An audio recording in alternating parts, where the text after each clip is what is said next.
गीता में श्री कृष्ण कहते हैं, केवल डरपोक और कमजोर लोग ही चीजों को भाग्य पर छोड़ते हैं, लेकिन जो मजबूत और खुद पर भरोसा करने वाले होते हैं वे कभी भी नियति या भाग्य पर निर्भर नहीं रहते।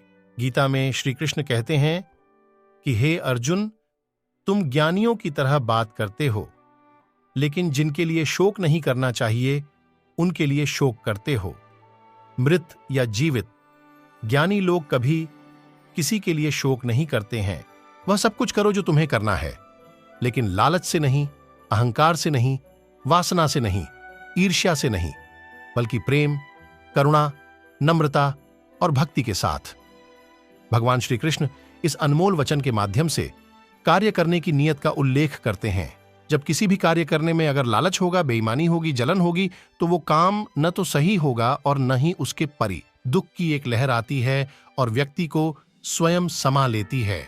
लेकिन अगर दिशा का ज्ञान हो तो ये संसार रूपी सागर आपका कुछ नहीं बिगाड़ सकता। नाव रूपी मन को बस में करके जीवन को सरलता से पार लगाया जा सकता है।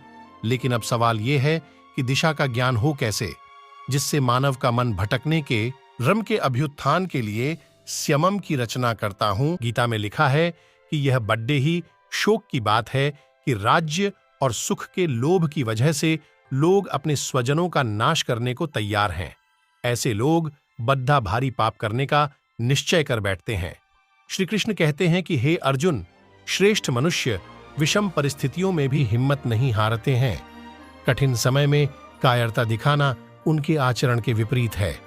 ना तो ये स्वर सच्चा धर्म यह है कि जिन बातों को इंसान अपने लिए अच्छा नहीं समझता उन्हें दूसरों के लिए भी प्रयोग ना करें। श्री कृष्ण कर्म से विमुख हुए अर्जुन को समझाते हुए कहते हैं, हे पार्थ, कर्म पर ही तुम्हारा अधिकार है, लेकिन कर्म के फलों में कभी नहीं। इसलिए कर्म को फल के लिए मत करो और न ही कर्म करने में तुम्हारी आसक्ति हो। आप खुश हैं या दुखी, यह दोनों आपके विचारों पर निर्भर है। अगर आप प्रसन्न रहना चाहते हैं तो आप हर हाल में प्रसन्न ही रहेंगे। अगर आप नकारात्मक विचार लाते हैं तो आप दुखी ही होंगे। विचार ही हर व्यक्ति का शत्रु और मित्र होता है।